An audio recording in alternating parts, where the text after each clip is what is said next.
বাংলাদেশের education system কোনোদিনও change হবে না, মানে এইটার মতো থার্ড ক্লাস এডুকেশন সিস্টেম আর পৃথিবী কোথাও নাই।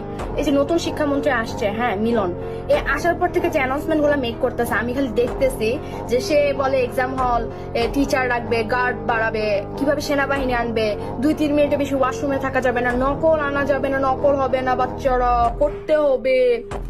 সে সব খালি এক্সাম বেসড করতেছে।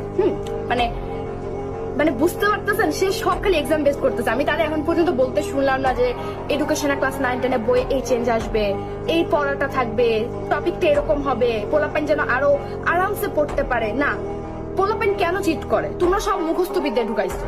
পুরা মানে সৃজনশীল মানুষ মুখস্থ করে যায়। আমি কখনো ক্রিয়েটিভ নিজে থেকে লেখা পাস করতে পারতাম না, ভালো মার্কই তুলতে পারতাম না বাংলায়। কেন?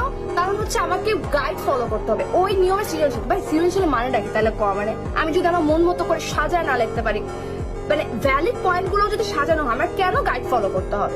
তুমি সেখানে ফোকাস করো, গাইড কেন আসছে, পোলাপাইন কেন কোচিং এ, ক্লাস 1-2 বাচ্চারা কোচিং করে, 5টা-6টা করে কোচিং করে, এগুলো তুমি বন্ধ করো। পোলাপাইনের পড়ার মানটা উন্নত করো।